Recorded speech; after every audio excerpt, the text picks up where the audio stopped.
So, you've got algae in your fish tank and you're hoping red cherry shrimp might be the answer. You're wondering, do red cherry shrimp eat algae? And in this video, I'm going to answer the question. Hello friends, welcome back to the channel. If you're new here, my name is Richard and I'm the author of the new ebook dedicated to Neocaridina Shrimp. I'm pleased to say we're able to give away free copies of this book to the first 100 people who click the link in the description. So the short answer to the question is yes, red cherry shrimp do eat algae, although they don't eat all algae. Typically, red cherry shrimp like to eat the soft algae, soft green algae, soft brown algae. They will also eat blackbeard algae, but they tend to eat the starts, the very first as the algae is starting to form. If your tank is full of blackbeard algae and you put in 10 red cherry shrimp, they're not going to make much a dent in that. Now, the first thing we need to remember is red cherry shrimp are tiny. They eat at a microscopic level. If we wait until our aquarium is full of algae and we drop a dozen red cherry shrimp in, they're not going to clear the tank. They're not going to clean the tank of algae. Typically, they eat very, very small quantities each, and you need a real army if you allow the algae to take over your tank first. The best way to use red cherry shrimp to control algae is to put them in before you have the problem, and you'll find what the red cherry shrimp do is they find the small starts of algae, they find the sort of the first bits where it's starting to grow, and they will eat those, preventing it becoming a problem. So as I say, red cherry shrimp are better at preventing algae becoming a problem in the first place than they are at clearing your tank if your tank has already been taken over. Now, red cherry shrimp help prevent algae by, firstly, as I say, eating the starts of the algae, eating it as it starts to take hold in your tank. But red cherry shrimp also help algae becoming a problem in the first place by consuming excess food that the fish don't eat and also breaking down the fish poop. Both excess food and fish poop leach nutrients into the water, and the algae can use those nutrients to get itself going. So which algae do red cherry shrimp eat? Well, first of all, there's the green dust algae, which is the very fine algae that tends to cover everything in your tank. It's a soft algae and they will consume that. They will also eat brown diatom algae, which is the one we tend to get when we first set up our aquariums. When our aquarium is new and it's only been running for a week or two, we tend to get that fine brown algae on everything that we can rub with our fingers. Red cherry shrimp will consume that too. Red cherry shrimp will also eat blackbeard algae, but they won't eat huge quantities of it. They tend to eat what they call the starts, the very first signs of the algae. They will consume those and prevent the algae from taking over your tank.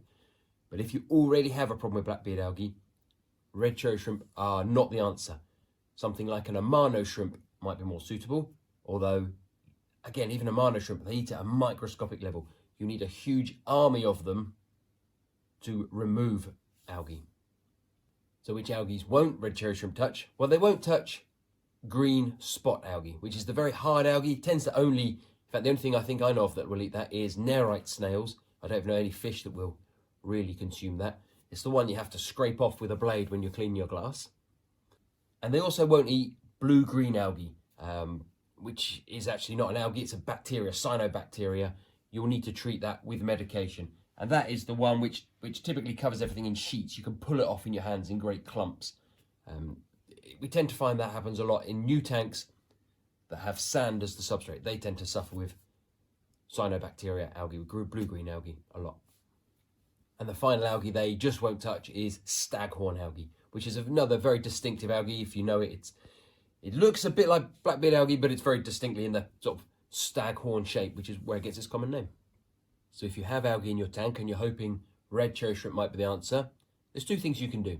One, remove as much of the algae yourself as you can. The more you remove, the less work there is for the shrimp to do. Secondly, buy twice as many shrimp as you think you're going to need.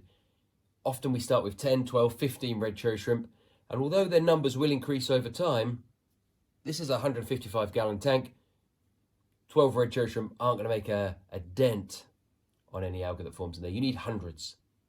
Now, do remember, red cherry shrimp are often sold as clean-up crew, as a way to solve an algae problem, but they do need to be fed a dedicated diet as well. The more we feed our red cherry shrimp, the healthier they are, the larger they will grow, the more babies they will have, and the more shrimp you will then have in your tank to consume the algae.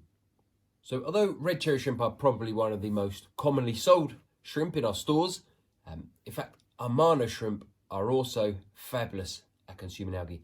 They were made famous by the aquascaper Takeshi Amano, who used them in many of his scapes, and he used them because they do consume algae. They do help keep the problem at bay. Although they tend to be more expensive than the red cherry shrimp, and they won't breed in your freshwater tank, I tend to add them to just about every planted tank I have. There's about a dozen in here. Now, if you made it this far through the video, please help support the channel by pressing that like button. Each time you press the like button, it spreads the video to more people and helps us grow the channel.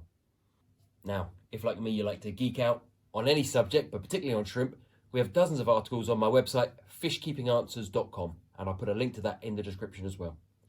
Now, another question people frequently ask me about red cherry shrimp is, do they require a heater in their tank? And I answer that question in this video here. Thanks for watching.